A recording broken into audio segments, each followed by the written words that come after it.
सुप्रभात। मैं जगेंद्र राणा। संतों के 7 सोपान,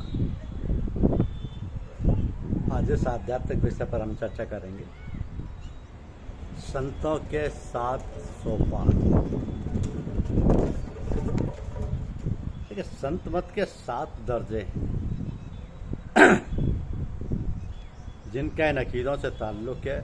वे अच्छी तरह समझ लें कि पंथाइयों को पंथ में दाखिल होकर इनसे गुजरना होता है, जिसके लिए पंथाइयों को तैयार रहना चाहिए। यह बात इसलिए कही जाती है कि भोले भाले आदमी अक्सर गलती से किसी एक समस्या में उलझकर नाहक अपना नुकसान कर बैठते हैं। कोई मजजूब हो जाता है यानी अवधूत हो जाता है, कोई मस्त बन जाता है, और ऐसी मजजूबियत और मस्ती को ही सब कुछ समझता हुआ उसी का हो रहता है। अगर ये हालत है उसके अधिकार के मुताबिक है तो कोई ऐतराज़ नहीं, लेकिन अगर वो गलती का शिकार हुआ है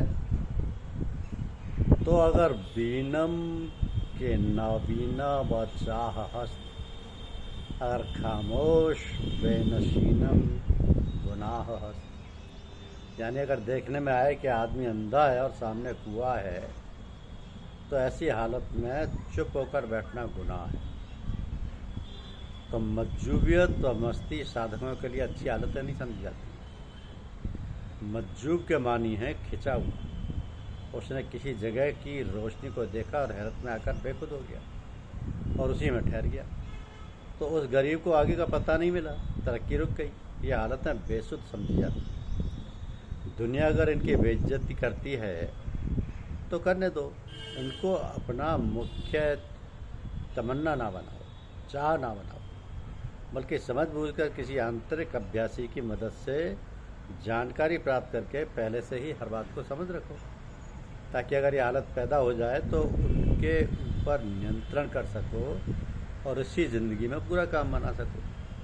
वक्त मिला है, मौजूदा वक्त की कद्र करो और जो कुछ हो सकता है ऐसी ज़िंदगी में पूरा करो। यह आदर्श होना चाहिए कि क्या खबर दूसरे जन्म में क्या हो। जन्म का मतलब ये नहीं है कि इंसान वो जन्म छोड़कर दूसरा जन्म ले। हमारा शरीर छोटे छोटे परमाणुओं का बना हुआ होता है। शरीर के परमाणु 24 घंटे बदलते रहते हैं। पुराने परमाणु नष्ट हो जाते हैं और नए बन जाते हैं। तो जिस्म की तब्दीली इसी जन्म में मुमकिन है। हर तीसरे 7वें या 14वें वर्ष इंसानी जिस्म के सारे जर्रात व गोश्त वगैरह बदल जाती है। आज के लड़के कल के जवान, परसों के अधेड़ और तरसों बूढ़े हो गए। कहो क्या ये नए जन्म नहीं हुए? जन्म नाम है तब्दीली का। एक हालत जाती है दूसरी आती है। तब तक मुसाफिर मंजिल मकसूद तक नहीं पहुंचता। तब तक जब रात के नज़ारे, बियाबान, जंगल और पहाड़ों के तमाशे आंखों के सामने आते रहते हैं, मगर मंजिल या आखिरी मंजिल पर पहुंचकर इच्छित लक्ष्य से मिल गया फिर ये सारे झगड़े नज़र से ओझल हो जाते। इसी से कहा गया कि मज्जूबियत व मस्ती को हाथ न लगाओ। ये बीच की हालत नहीं, इनमें जो फंसा वो मारा गया। आगे क्या होगा न हम जानते न हमारे फरिश्ते। सत्य पुरुष की वाणी है कि एक जन्म गुरु भक्ति कर, जन्म दूसरे नाम, जन्म तीसरे मुक्ति पर, चौथे में निज धाम। तो इन मंजिलों के हासिल करने के लिए पंथाइयों को 7 अवस्थाओं से गुजरना पड़ता है, जिसको संतमत का हफ्त ख्वान या सप्त दर्शन कहा गया है। अब हफ्त ख्वान के मानिए 7 दस्तर ख्वान जिनसे पंथाइयों को अक्सर गुजरना पड़ता है। ये कड़े भी हैं और सरल भी हैं। सारी बात इंसान के हौसले और शौक़ पर निर्भर है। खुश मिजाज अपने काम को तफरीह और मन बहलाव का सबब बना लेते हैं और चिड़चिड़ा आदमी उसी को जान की बला बना लेता है। तो किसी ने सीधी और सरल ज़बान में बयान किया है कि किसी ने इशारों से काम लिया है और किसी ने और किसी तरह पर जाहिर किया है। हम सरल पसंद आदमी हैं। सख्त व मुश्किल शब्दों का हमारा उसूल नहीं रहा है, और इसी सबब से जो हमारी सुनते हैं, हमारे साथ हमदर्दी रखते हैं, उनको मामूली ज़ुबान में बता देते हैं। हम हमेशा यही सलाह देंगे कि सरल और आसान बातों को अपना मार्गदर्शक बनाया जाए, क्योंकि सख्त बातों से दिल उलझन में फंस जाता है। अब ये 7 मंजिलें हैं क्या? पहला तलब यानी जिज्ञासा, इश्क यानी उपासना, मार्फत यानी ज्ञान, चौहीद यानी अनेक से एक पर आना, इस्तिगना यानी उपराम, फना यानी लय और बका यानी पुनर्जीव। तो ये 7 है। अब तलब कहते हैं इच्छा, जिज्ञासा, आरजू और ख्वाहिश को। इश्क कहते हैं ख्वाहिश के घनेपन की हालत, जिसको कि आम लोग भक्ति, प्रेम, मोहब्बत, उपासना वगैरह कहते हैं।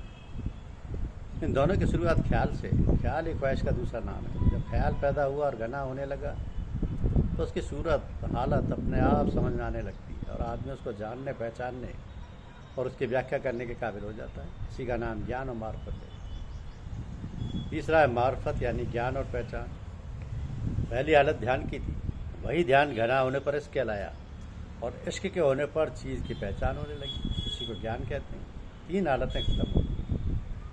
चौथा आता है तौहीद यानी एक भाव। ये और कुछ नहीं, सिर्फ ख्वाहिश की घनी सूरत है। जब ख्याल से उबार हुआ और उसको ध्यान व ज्ञान से तरक्की व ताकत मिलने लगी, वही तौहीद हो गई, वही वेदांतियों का दर्जा है। यहाँ पहुंचकर बाज़ लोग दिल के भाव को हफ्त करने की ताकत ना रखते हुए अनलक या अनब्रह्म की आवाज़ सुनाने लगते हैं। तो यह हालत सिर्फ बीच की है, यही सब कुछ नहीं है और ना हो सकती है। मगर जिसे कहा जाए वही लट लेकर पीछे पड़ जाता है, माना कि वह दर्जा ऊंचा है। इस दर्जे तक पहुंचने का काम भी कठिन है, मगर एक मंजिल आखिरी नहीं है, ना हो सकती है ना होगी। वेदांति कहता है कि एको ब्रह्म द्वितीयो नास्ति। ब्रह्म एक है, 2 है ही नहीं। और ये बड़े गरूर और घमंड के साथ दलील देता है कि अब इसके आगे क्या रहा। सोचने की बात है कि इस एक सिर्फ सापेक्ष शब्द है, एक के पेट में ही अनेक रहते हैं। जहाँ वहदत होगी वहाँ वहदत ही के पेट से कसरत रहेगी। अगर कसरत ना होती तो वहदत का ख्याल कैसे पैदा होता। बात साफ है कि लगाव लपेट का काम नहीं, समझने वाले समझ लें। फिर आता है इस्तगन यानी उपराम। जब एक पना या एको भाव से जी भर गया तब उससे तबीयत टूट गई। अब एक हो या अनेक, इन दोनों में से किसी से कुछ लेना देना नहीं। बात समझ में आ गई। अब ना राग है ना द्वेष, इसी को उपरांता कहते हैं। पर फना यानी लय, उपरांता की हालत जब पुख्ता हो गई उसी को फना कहते हैं। अब फना के मायने मर जाना या नष्ट होना नहीं है। कुदरत में कोई चीज़ नष्ट नहीं होती, फना हो सकती है। लय होना एक हालत है जिसमें जाहिर होने का अभाव रहता है। यही मंजिल मकसूद है। बका है पुनर्जीवन, यानी जब तक फना व उसकी अवस्था की प्राप्ति नहीं होती तब तक बका व सत्य का मिलना कठिन है। नफ ये फनाए खुद मयसर नेस्त दीदा रे खुदा, मी फरोशत खेसरा अब्बल खरीदा रे खुदा। यानी जब तक खुद फना नहीं होता खुदा नहीं मिलता। खुदा को खरीदने वाला पहले खुद को बेचता है। अब भी अगर समझ में नहीं आया तो ऊपर की इबारत को कई दफ़ा पढ़ो, क्योंकि मजहबी मुरादी करने वालों से अगर कोई बात पूछी जाए तो वैसी भाषा में बोलेंगे जिससे सुनने वाले की अकल बिगड़ जाए और वे सुनकर घबरा जाएं और कुछ ना कर सकें। ऐसा करने का मतलब या तो ये होता है कि सुनने वाला उनको बहुत बड़ा और ज्ञानी समझे, या ये कि वो खुद बगैर सींग के पशु। तो जैसी टेढ़ी मेढ़ी बातें सुनी दूसरों को सुना दी, उनमें गांठ की अकल नामात्र की भी नहीं होती। ये 7 मंजिल की सैर भी अपने आप होती है। असल में कुछ करना धरना नहीं है, जो है वो है। मगर ये बात आम आदमी और मामूली आदमी के लिए नहीं कही गई। उनको तो कुछ ना कुछ करना ही है और करना चाहिए। मगर जिनको भेद समझने की ताकत है और वो जानते हैं कि सब कुछ आपसे आप हो रहा है। आज शुरू दर्जे वालों को तो काम करना ही है, वो भी उसूल के मुवाफिक होगा और हो रहा है, जिसके इशारों में बयान किया गया है कि नहीं जहाँ से सब हुआ फिर ना ही हो जाए। दादू ऐसा सोचकर तू मत धोखा खाए, ना ही तहाँ से सब हुआ फिर ना ही हो जाए। दादू ना ही हो रहो साहब से लोलाए, उपजे बिन से गुण धरे हाय माया का रूप। दादू देखत थिर नहीं छिन छाया छिन।